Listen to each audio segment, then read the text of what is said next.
Mes amis, j'espère que vous allez bien. Je vous retrouve aujourd'hui pour une nouvelle vidéo dans laquelle je vous racontais comme d'habitude une histoire qui fait bien flipper. Merci infiniment vraiment pour tout le soutien qu'il y a ces derniers temps sur la chaîne, sur Spotify et partout. Vraiment ces derniers temps je vis une période incroyable au niveau des vidéos, donc rien que pour ça, merci du fond du cœur. Si vous voulez en savoir un petit peu plus sur moi et si vous voulez me suivre un petit peu plus au quotidien, n'hésitez pas à me rejoindre sur Instagram. Sur la chaîne, la majorité des personnes ont en moyenne 18 à 24 ans. Vous avez à peu près le même âge que moi, donc n'hésitez pas à venir me rejoindre sur Instagram, vous verrez, on va bien rigoler. Par contre, je ne garantis pas que je publie uniquement des choses très intéressantes. Parfois, c'est un petit peu bête, vous allez voir, on va bien rigoler. Donc n'hésitez pas à me rejoindre. Voilà, moi je crois que je vous ai assez fait ma pub et raconté ma vie. Je vous propose d'éteindre la lumière de là où vous trouvez.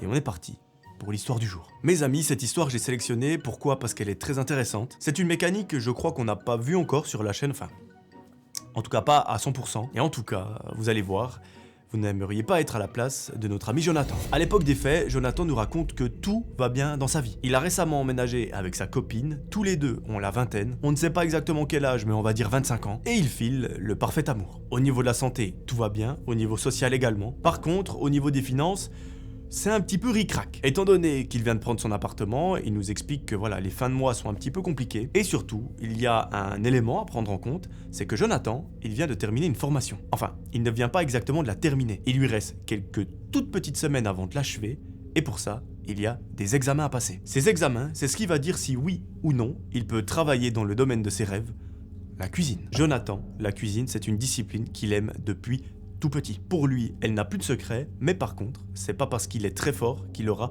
son papier. Donc d'abord, il doit passer ses examens haut la main pour ensuite intégrer une brigade ou une équipe. Mais bon, notre ami Jonathan, il est extrêmement confiant, il sait de quoi il est capable, il connaît ses points forts et ses faiblesses, donc j'ai envie de dire à ce moment-là, on est très confiant. Bref, l'histoire, elle commence réellement lorsque Jonathan emménage avec sa copine. Il nous dit que c'est une période extrêmement stressante parce que voilà, c'est son premier appart, surtout avec sa copine, que c'est la première fois qu'il va se retrouver seul avec sa copine dans un appartement. Il ne sait pas à quoi s'attendre, mais tous les deux, ils se réjouissent énormément parce que ça fait longtemps qu'ils sont ensemble et surtout, ça fait longtemps qu'ils rêvaient d'avoir un petit cocon où ils sont que les deux. Ce jour est enfin arrivé et nous, on est extrêmement contents pour eux. Après plusieurs semaines à préparer les cartons, tout est terminé. Le déménagement peut enfin commencer et ça dure pendant 3 jours. À la fin de ces 3 jours, notre ami Jonathan et sa copine sont enfin installés et leur vie d'amoureux peut enfin commencer. L'histoire reprend quelques toutes petites semaines après. C'est une période encore plus stressante qu'un déménagement pour Jonathan. C'est le moment où il doit passer ses examens. Le jour J, il se rend au lieu de formation, il fait les différents tests, etc. Il rentre à la maison et là, l'attente est interminable. Elle est insupportable. Pourquoi? Parce qu'il a fait ses examens, il sait qu'il a fait quelques petites erreurs. Est-ce qu'elles vont être fatales? On ne sait pas, on n'espère pas, mais il doit attendre. Et ça, mes amis, je pense que quand vous êtes étudiant, attendre les résultats d'un examen, c'est la pire des choses qui existent. En tout cas, moi, ça m'est arrivé pendant 5 ans, si je dis pas de bêtises. C'était absolument atroce, maintenant c'est derrière, maintenant c'est moi qui fais attendre les étudiants pour leur donner les notes. Je rigole, c'est le système qui veut ça, on donne les notes et ils les ont 2 semaines après. Ne m'en voulez pas, ce n'est pas de ma faute. Parce que oui, pour ceux qui savent pas, je donne des cours d'informatique au niveau licence en France. Ça fait qu'il y a des examens à faire passer, il y a des notes qui sont attribuées, etc. Notre ami Jonathan, il attend 6 jours avant de recevoir ses notes. Comme tous les matins, depuis 6 jours, il se réveille extrêmement tôt pour voir si le facteur a délivré la fameuse enveloppe qui contient le Saint Graal. Aujourd'hui, bingo, il ouvre la boîte aux lettres, il voit qu'il y a une petite enveloppe à son nom, il la prend, il court chez lui, il l'ouvre, il déplie la feuille, et là, c'est le moment de vérité. En lisant ce qu'il y a sur la feuille, notre ami Jonathan est extrêmement choqué parce qu'il a réussi ses examens. Mais il ne les a pas réussis haut la main comme il l'espérait. Ça s'est joué, mes amis, à 0,5 points. S'il avait fait une toute petite erreur en plus, Jonathan aurait dû recommencer ses examens. Et tout ça, ça aurait impliqué beaucoup de stress, beaucoup de fatigue. Donc en gros, ça n'aurait pas été une période très cool. Mais bon, là on s'en fout un petit peu, il a réussi, c'est ce qui compte, le résultat c'est le même. Qu'on ait eu 26 points ou 32 points, rien à foutre. Réussir, c'est tout ce qui compte. À partir de là, Jonathan nous dit qu'il peut souffler. Il n'a plus de stress, il peut enfin profiter d'être avec sa copine, d'avoir la tête libre, d'avoir l'esprit léger, de pouvoir se dire je fais ce que je veux, quand je veux, où je veux, et qu'il ne doit plus préparer des examens, etc. Maintenant, ce que notre ami Jonathan ne sait pas encore, c'est qu'il y a une étape qui va être un petit peu compliquée également. C'est tout simplement celle de la recherche d'emploi. Parce que oui, Jonathan, il a effectué son apprentissage, il a été engagé dans un restaurant, mais malheureusement, celui-ci ne l'a pas prolongé à la suite de ses études. Ça fait donc que notre ami Jonathan se retrouve sur le marché de l'emploi, il fait son CV, il fait son dossier, et il envoie tout ça à plusieurs restaurants de la région. À ce moment-là, la chance va sourire à Jonathan. pourquoi? Parce qu'il y a un restaurant de la région qui se trouve en périphérie de la ville, qui recherche exactement son profil. Quelqu'un qui vient de terminer ses études, qui est méticuleux, passionné par la cuisine, et qui a le sens du professionnalisme. Jonathan, pour lui, c'est le moment rêvé, il envoie sa candidature, et quelques jours plus tard, il nous raconte qu'il a reçu une réponse. Cette réponse, c'est tout simplement le restaurant qui lui propose d'aller faire un entretien. Il accepte naturellement avec un grand plaisir, et l'histoire recommence le jour de cet entretien. Notre ami se rend en voiture sur place, il passe son entretien pendant 1 heure, et à la fin de celui-ci, le chef, donc qui était présent à l'entretien, lui dit écoutez, on serait ravi de travailler avec vous, en tout cas moi, je serais ravi de vous accueillir dans ma brigade, vous avez l'air vraiment passionné, aujourd'hui, c'est quelque chose qui se fait de plus en plus rare, donc si vous le voulez, je vous fais un contrat de travail, et vous intégrez notre brigade dès demain. À ce moment-là, Jonathan est aux anges, il n'aurait pas pu rêver mieux. Il vient de réussir ses études, il a une place dans un restaurant qu'il apprécie. Le chef a l'air extrêmement sympa ainsi que toute l'équipe. Donc j'ai envie de dire, que demander de plus? Bref, notre ami est engagé, il remercie toute l'équipe, il rentre chez lui. Et là, il passe la soirée avec sa copine et il lui annonce la bonne nouvelle. Tous les deux sont extrêmement heureux, ils passent une excellente soirée et à la fin de celle-ci, ils vont au lit. Le lendemain matin, c'est le jour J. Notre ami Jonathan doit se préparer pour aller à son premier jour de travail. Il enfile ses habits, etc. Il prend la voiture et il file tout droit en direction du restaurant. Arrivé là-bas, ils l'ont fait venir assez tôt pour pouvoir faire la connaissance de toute l'équipe. Qui sont ces personnes qui finalement vont être ses collègues pendant plusieurs mois et peut-être même plusieurs années? Ça, c'est si tout se passe bien. Mais en même temps, j'ai envie de lui dire, c'est ce qu'on lui souhaite. Bref, il serre la main de tout le monde, il discute un petit peu avec l'équipe pendant 1 heure. Et à ce moment-là, il faut que les choses sérieuses commencent. Notre ami Jonathan enfile sa tenue, il prend un petit peu ses repères et il nous explique qu'au début, il ne fait pas des tâches très... très folle. Il prépare les sauces, il fait quelques accompagnements, mais c'est pas lui qui va faire le plat principal de la carte, ça viendra après. Parce que l'idée, c'est qu'il apprenne aussi un petit peu comment fonctionne le restaurant, quelles sont les recettes, quelles sont les bonnes pratiques, qu'est-ce qui se fait en gros. Et ça, naturellement, ça prend du temps. Mais bon, tout ça, lui, ça ne le dérange pas parce qu'il a envie d'apprendre. Chaque chose en son temps, et un jour, ce sera lui qui s'occupera du dessert, de la carte principale, etc. Le premier jour, il nous raconte qu'il se passe extrêmement bien, il fait 1 ou 2 petites erreurs, mais c'est normal, il est là pour apprendre, comme je viens de le dire. Vers le milieu de soirée, il nous raconte qu'il termine le service parce que c'était une journée complète. Ça veut dire qu'ils avaient le service à midi plus celui du soir. Et qu'entre les deux, il n'est pas rentré chez lui à la maison, il en a profité pour faire encore davantage connaissance avec l'équipe. Et ça, c'est plutôt une bonne chose. Mais tout ça, ça fait que quand il termine le service du soir, il rentre chez lui, il est juste épuisé. Les batteries sont vidées, il n'a plus aucune force. Il n'a même plus la force de réfléchir. Il rentre chez lui, il se prépare. Et il va au lit. Il nous explique que ce rythme, il le tient pendant longtemps. Au début, dans l'équipe, tout se passe à merveille.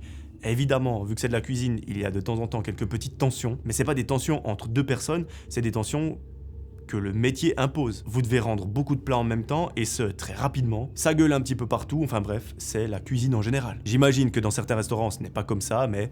de ce que j'entends de mes potes qui sont cuisiniers, etc., c'est normal qu'il y ait certaines tensions. Au début, ça se passe comme ça, mais à partir de 5-6 mois, il nous explique que les tensions commencent à être un petit peu personnelles. Ce n'est plus juste lié au fait d'envoyer beaucoup de plats en même temps, c'est des gens qui s'entendent un petit peu moins bien. Et notre ami Jonathan, il remarque un point en commun entre toutes ces tensions, c'est qu'elles impliquent toutes le chef.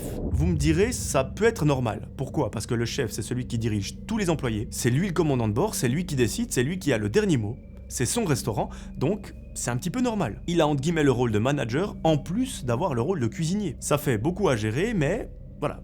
Il nous explique que ces tensions, elle l'inclut toutes. Bon, il n'y fait pas trop attention, il continue pendant plusieurs semaines, mais à partir d'un moment, il nous explique que l'air dans les cuisines devient de plus en plus irrespirable. Le chef commence à devenir extrêmement toxique, il fait des remarques très déplacées à l'ensemble des cuisiniers, et les cuisiniers, ce ne sont pas les seuls à prendre cher, il y a également les serveurs et les serveuses, les maîtres de salle, enfin tout le monde dans le restaurant y passe. Bon, Jonathan, vu que c'est son premier emploi en tant que cuisinier, il se dit que c'est probablement normal. Il a également vu à la maison que la cuisine c'est un domaine très rigoureux, et surtout très exigeant, parce qu'on a peut-être de la clientèle assez haut de gamme qui vient de temps en temps, même si tous les clients doivent être traités de la même façon, et ce peu importe leur statut social, mais de savoir qu'on a des gens entre guillemets importants qui ont beaucoup d'argent, etc., ça leur met une pression de fou, parce que le restaurant dans lequel travaille Jonathan, certes il est excentré de la ville, mais c'est pas un restaurant bas de gamme, c'est pas un truc gastronomique non plus, c'est à l'entrée de l'eau de gamme, c'est des prix qui sont un petit peu plus chers, donc forcément, c'est des gens qui ont un petit peu plus de moyens. Qui dit plus de moyens, dit des gens un petit peu plus exigeants. Donc voilà, il se dit toutes ces tensions,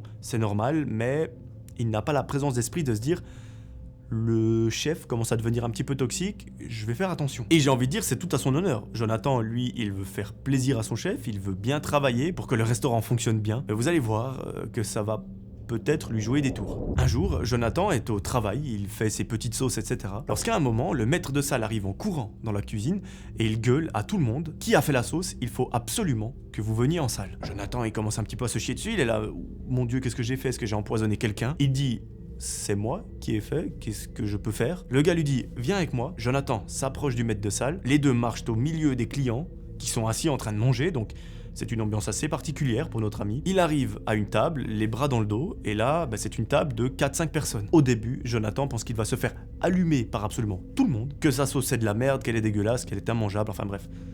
Tout lui traverse l'esprit, mais finalement, c'est tout le contraire. Les personnes lui disent: écoutez, on est extrêmement surpris par la sauce, elle est excellente. Vraiment, on a l'habitude de manger dans des palaces, dans des restaurants assez haut de gamme, et on n'a jamais goûté une sauce qui a ce goût. Bon, Jonathan ne sait pas vraiment comment réagir, étant donné qu'il vient de commencer dans le restaurant.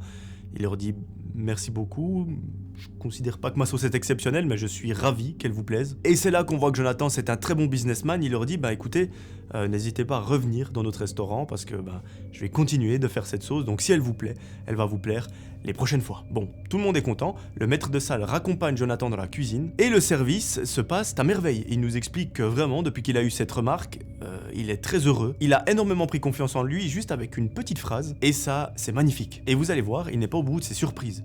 Enfin, de ses bonnes surprises. À la fin du service, son chef, donc le grand chef du restaurant, vient lui parler. Il lui dit: écoute Jonathan, est-ce que tu pourrais venir dans mon bureau à la fin? J'aimerais qu'on discute de 2-3 choses. À nouveau, Jonathan, il commence un petit peu à se faire dessus parce qu'il se dit que ça y est, son moment est venu, il va se faire virer. Parce que maintenant, il faut se dire que tous les employés, y compris les cuisiniers, commencent à craindre ce grand chef. Il est extrêmement autoritaire, il est très toxique, et si ce mec vient vous dire: viens dans mon bureau, je veux te parler, les probabilités que ce soit mauvais signe, elles sont quand même assez élevées. Jonathan, à la fin du service, il n'est pas bien, il fait les 2-3 tâches de nettoyage, etc.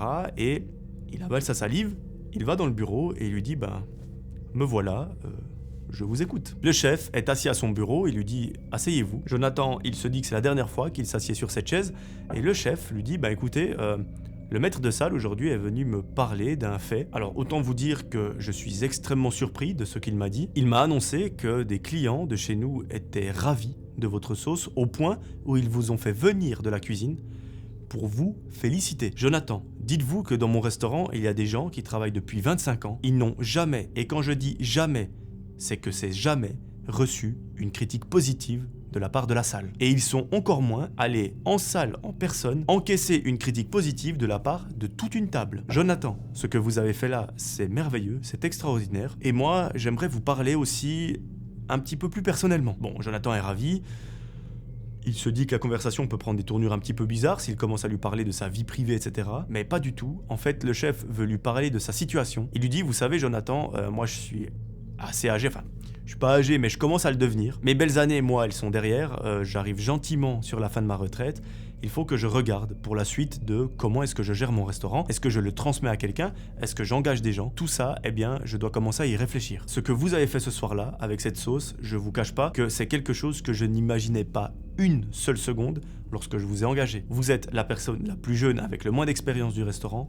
Pour autant, vous êtes la personne qui a eu la première critique positive de toute l'équipe. Donc moi, quand on m'a dit ça, Jonathan, j'ai pensé à quelque chose. Voilà, je sais que vous êtes extrêmement ambitieux, vous êtes très rigoureux, vous êtes très professionnel, je l'ai vu pendant l'entretien et pendant vos services. Ce que je vais vous proposer, c'est un risque absolument énorme pour moi. Je mets ma réputation en jeu, je mets tout ce que j'ai bâti pendant ces années en jeu, mais j'aimerais vous proposer que d'ici 6 mois ou une petite année, vous deveniez le grand chef de ce restaurant. Moi, je ne cuisinerai plus, je serai plutôt en mode management. Je serai là pour vous guider, pour vous transmettre mon savoir, mais j'aimerais que ce soit vous qui preniez les responsabilités de la cuisine tout entière, de la salle et de tous les clients. Jonathan, lorsque le chef lui annonce ça, il ne sait pas s'il est complètement bourré, s'il est endormi dans un rêve, ou tout simplement dans la réalité. Eh bien mes amis, c'est tout simple, il est bel et bien éveillé, conscient et dans la réalité. Le chef vient de lui proposer littéralement de lui remettre son restaurant. Concrètement pas le restaurant, mais de toute son équipe, et ça vous n'avez pas idée de ce que ça représente dans le monde de la cuisine. Jonathan, il est bouche bée devant le chef, il lui dit: écoutez chef,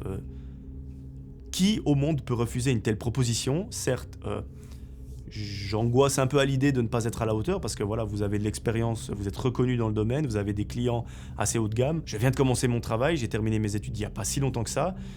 J'espère être à la hauteur. En tout cas, merci beaucoup pour la confiance que vous me portez, parce que, voilà, tout simplement, je n'ai pas les mots. Il lui dit: j'accepte le défi avec grand plaisir. Et à partir de là, c'est une nouvelle vie qui commence pour lui. Pendant plusieurs mois, notre ami Jonathan, il charbonne, il fait des sauces, des desserts, il en peut plus, il fait vraiment tout, plein de choses. Et ses fameux clients, ils reviennent de temps en temps. L'histoire reprend au moment où Jonathan a repris les rênes de l'équipe. Maintenant, c'est plus lui qui se fait gueuler dessus, c'est lui qui pousse des cris, qui dit toi tu fais ça, toi tu fais les sauces, toi tu fais les desserts, toi tu fais les plats, etc. Il nous avoue qu'il a du mal à s'y habituer parce que c'est extrêmement rare qu'un chef aussi jeune prenne les leads d'une équipe. Mais bon, apparemment ça se fait, on a la preuve avec Jonathan. Et tout se passe extrêmement bien. Son rythme de vie, bon, il va à 200 à l'heure, mais il s'en sort. Sa vie de couple également, sa vie sociale également, sa santé, donc j'ai envie de dire, tout va bien. Mais c'est un fameux soir où les choses vont un petit peu mal tourner. Ce jour-là, Jonathan a une journée complète. Il travaille le matin pour préparer le service du midi et l'après-midi et la soirée pour préparer le service du soir. Maintenant, vu que Jonathan est entre guillemets le maître de la cuisine, eh bien c'est lui qui fait les derniers petits nettoyages, les derniers petits détails et surtout qui ferme le restaurant. Avant, c'était son ancien chef, maintenant, c'est sa responsabilité. Jonathan, depuis quelques semaines, il nous raconte qu'il a eu quelques échos. Il a souvent entendu son ancien chef se prendre un petit peu la tête avec des clients, et parfois, c'était à la limite de la violence. Là, il reconnaît bel et bien son chef, quelqu'un qui n'arrive pas à gérer sa colère, quelqu'un qui peut être assez violent, dur dans les paroles, très toxique. Et lui, il se dit... Purée, mais ça reste des clients, on peut pas leur parler comme ça, même si c'est des vrais salauds. Il laisse un petit peu filer, et lui, il se concentre sur son travail. Ce soir-là, dans le restaurant, le service se passe extrêmement bien. Jonathan dirige l'équipe, et à la fin du service, il range la cuisine. À ce moment-là, ils ne sont plus que deux dans le restaurant. Le maître de salle et Jonathan. Le maître de salle, lui, a terminé son travail. Il a rangé toutes les tables, il a remis les couverts pour le service du lendemain, il a nettoyé, passé l'aspirateur, enfin bref, tout est nickel. Jonathan, lui de son côté, il a encore quelques petites tâches à faire. Normalement, le protocole veut que le maître de salle et le chef sortent en même temps du restaurant pour des questions de sécurité.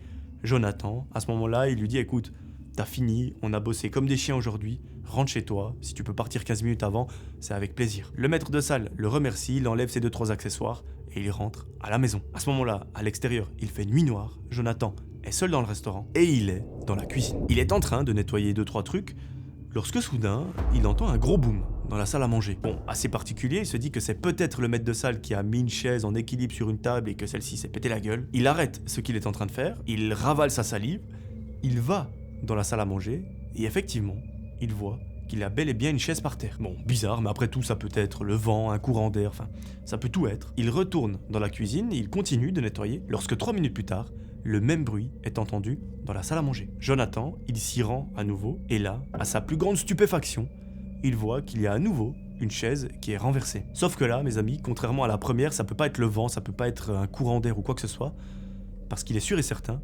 qu'en partant, il a vérifié que toutes les chaises étaient bel et bien en équilibre et qu'elles ne pouvaient pas tomber, donc il n'y a rien qui explique que cette chaise soit par terre. Bon, Jonathan est pris de sueur froide, il se dit ok, l'ambiance commence à devenir un petit peu particulière, qu'est-ce qui est en train de se passer? Il tremble un petit peu, il a vraiment peur à ce moment-là, il retourne dans la cuisine et il essaye de faire comprendre à son cerveau que voilà, c'est quelque chose de naturel, qu'il n'y a pas quelqu'un qui lui veut du mal dans le resto. Il continue de frotter, de nettoyer 2-3 trucs, lorsque soudain, les lumières de la cuisine s'éteignent. Mais elles ne s'éteignent pas tout en même temps, elles s'éteignent secteur par secteur. D'abord celles qui sont au centre de la cuisine, ensuite celles qui sont proches de la chambre froide, et tout ça, ça dure quelques toutes petites secondes. À ce moment-là, Jonathan se retrouve plongé dans le noir dans la cuisine, et le premier réflexe qu'il a, c'est de sortir son téléphone et d'allumer la lampe de poche. À ce moment-là, avec sa lampe de poche, il regarde un petit peu autour de lui s'il ne voit pas quelque chose, et là, mes amis, il y a un détail qui va lui glacer le sang, qui va le paralyser. Il voit que sur le bloc de couteaux qui se trouve devant lui, qui accessoirement il vient de ranger il y a à peine 3 minutes, il manque un énorme couteau de cuisine,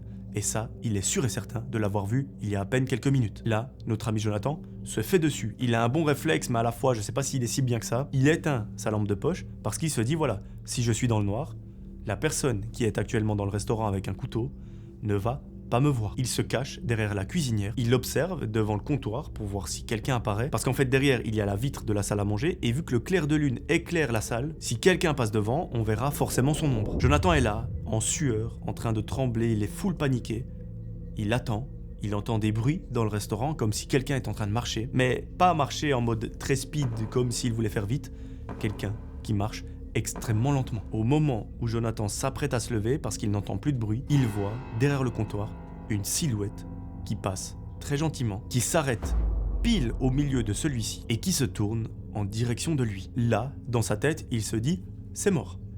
je vais mourir dans ce restaurant, je ne sais pas qui est cette personne, ce qu'elle me veut. La seule chose dont je suis sûr, c'est qu'elle a un putain de couteau dans la main. Et actuellement, il est dans sa main. Il y a moyen que dans quelques secondes, ce couteau, il soit en moi. Il voit que la personne se retourne, elle continue à marcher le long du comptoir. Et Jonathan, il a une petite lueur dans son cerveau qui lui dit « Va te cacher dans la chambre froide ». Celle-ci est activée, malheureusement, il va faire un petit peu froid, mais c'est soit on a froid, soit on meurt. Il y va en rampant à quatre pattes. Il arrive gentiment à fermer la porte, et là, il se dit qu'il est en sécurité. Ça n'a pas fait trop de bruit, donc ça n'a pas éveillé les soupçons du mec. Et notre ami, il attend là pendant plusieurs minutes. À un moment, ça fait assez longtemps qu'il est dans la chambre, il n'a plus rien entendu dans le restaurant. Même si voilà, la chambre est très cloisonnée, on n'entend pas forcément ce qui se passe à l'extérieur. Il se dit, dans 5 minutes, je sors, lorsque soudain, il entend un gros bruit. Ce gros bruit, dans ce contexte-là, il l'aurait reconnu parmi des millions. Mes amis, c'est tout simplement le bruit de la chambre froide qui est verrouillée de l'extérieur. Le problème, c'est qu'une fois qu'elle est verrouillée de l'extérieur, on ne peut pas la déverrouiller de l'intérieur. Là, c'est des nouvelles emmerdes qui commencent parce que Jonathan, certes, il ne s'est pas fait planter, mais actuellement, il est dans une chambre froide où il fait je ne sais pas combien de degrés, mais pas beaucoup, et donc un humain ne peut pas y survivre très longtemps. Et pour amplifier le tout, sur son téléphone, il n'a jamais de réseau. Mes amis, à ce moment-là, c'est le début de la fin pour Jonathan. Il essaye par tous les moyens de sortir de cette chambre, il tape partout. Et il essaye de forcer la porte, mais malheureusement, rien n'y fait.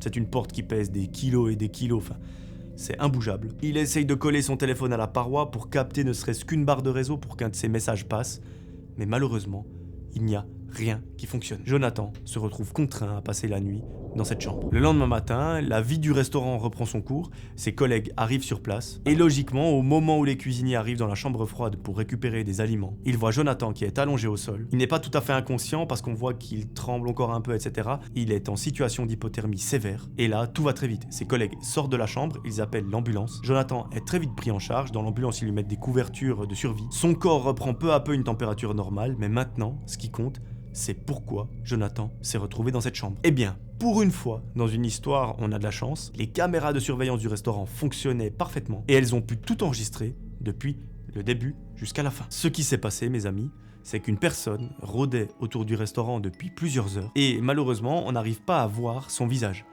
Par contre, on arrive à identifier ses habits et je vous dis pas tout de suite de qui il s'agit, mais ça fait froid dans le dos. À la fin du service, vous vous souvenez, le maître de salle est rentré chez lui. D'habitude, ils sont censés fermer le restaurant, le chef et le maître de salle, en même temps. Sauf que ce soir-là, le nouveau chef, donc Jonathan, lui a dit écoute, rentre un petit peu plus tôt, vas-y, le protocole on s'en fout, ce soir on fait comme ça, on a eu une très longue journée, donc vas-y, rentre chez toi. Jonathan s'est donc retrouvé à fermer le restaurant tout seul, et la personne qui était autour du bâtiment, elle en a profité pour rentrer. On la voit à un moment aller dans la cuisine, récupérer un couteau alors que Jonathan est une pièce à côté, mais vu qu'il est extrêmement silencieux, eh bien il a réussi à ne pas se faire prendre. Ensuite, on le voit se balader dans le restaurant avec le couteau à la main et en marchant d'un pas très léger, enfin pas très léger, mais très lent et en faisant beaucoup de bruit, pour que la personne dans le restaurant sache qu'il est là. Maintenant, on voit sur les caméras de surveillance Jonathan qui va dans la chambre froide et le gars qui va derrière et qui l'a verrouillé. La question qu'on se pose tous, c'est pourquoi ce mec voulait s'en prendre à Jonathan. Eh bien, cette personne a été identifiée grâce à ses habits, plus particulièrement grâce à ses chaussures. Et ce mec, ce n'est autre qu'une des personnes qui étaient autour de la table qui a félicité Jonathan. Vous me direz, pourquoi est-ce qu'ils ont voulu s'en prendre à lui, sachant qu'ils ont adoré ses sauces? Eh bien, il n'a juste pas eu de chance. Parce que ce client, il avait de gros problèmes avec le chef de Jonathan. Donc le mec très toxique, très bizarre. Apparemment, c'est une question d'argent. Et c'est pas une question d'argent en mode tu m'as prêté 100 000 balles. C'est des questions qui visiblement gravitent autour d'un trafic assez sombre. Et apparemment, le chef n'est pas dans une position très agréable. Apparemment, il doit beaucoup d'argent à ce monsieur, il lui a fait beaucoup de crasse. Et ce gars, il s'est dit, bon, vu que le maître de salle sort tout seul, ça veut dire que le chef il est encore dedans. Mais lui, il n'était pas au courant que Jonathan avait repris la place du mec. Donc il s'est dit, à l'intérieur actuellement, il y a le mec qui me doit plusieurs centaines de milliers d'euros. Donc forcément, je vais en profiter pour m'en prendre à lui maintenant. Sauf que, malheureusement pour lui, entre-temps, Jonathan avait repris le flambeau et qu'actuellement, c'était le mec qui a créé la meilleure sauce au monde qui était dans le restaurant. Donc les circonstances ont fait que, voilà, c'est Jonathan qui a pris pour sa pomme. Heureusement, il n'est pas resté trop longtemps en hypothermie parce qu'à ce moment-là, c'était terminé pour lui. Mais en tout cas, ce qui est sûr, c'est que ce soir-là, il n'est pas passé loin d'une fin très tragique. Aujourd'hui, Jonathan nous raconte qu'il travaille encore dans ce restaurant, qu'il a encore la fonction de chef, mais par contre, ça lui a mis 7 mois à retourner travailler. Il avait trop peur qu'un des clients vienne s'en reprendre à lui. Actuellement, l'ancien chef, il n'a plus aucun pouvoir sur le restaurant, il ne les côtoie même plus. On ne sait pas exactement ce qu'il devient, mais ce qui est sûr, c'est que Jonathan aujourd'hui est en sécurité. Il y a constamment un agent de sécurité qui est planté devant l'entrée et il part uniquement lorsque le chef est sorti du restaurant. Donc ça, c'est une bonne chose, comme ça Jonathan est en sécurité. Mes amis, c'est la fin de cette histoire, j'espère qu'elle vous aura plu. Moi j'ai trouvé vraiment cool parce que c'est une mécanique qu'on n'a jamais vue sur la chaîne. Ça touche à de la cuisine, je crois qu'on n'en a pas vu des masses. Et elle est assez prenante parce qu'on ne sait jamais vraiment ce qui va se passer. Si vous l'avez apprécié, n'hésitez pas à me le dire en commentaire, mettez un petit like et surtout venez me rejoindre sur Instagram. On est actuellement 8000 abonnés, quelque chose comme ça. Je pense qu'aux 10 000, je vais réorganiser un concours comme j'avais fait il y a un an. Peut-être vous faire gagner 20 fois 50 € sur Amazon ou ce genre de choses, ça peut être vraiment cool. Donc n'hésitez pas à venir me rejoindre sur Instagram, le lien est dans la description et si jamais, mon nom c'est Melvin Fogelsang, il apparaît juste là à l'écran et n'oubliez pas qu'il y a les vidéos actuellement sur Spotify et que si vous payez un abonnement pour la musique, vous n'aurez plus jamais de pub. Voilà, moi je crois que je vous ai tout dit, merci beaucoup de m'avoir écouté pendant ces longues minutes. Moi je vous propose de vous retrouver très prochainement pour un nouvel épisode. D'ici là, j'aimerais que vous preniez soin de vous. C'était Melvin, ciao tout le monde.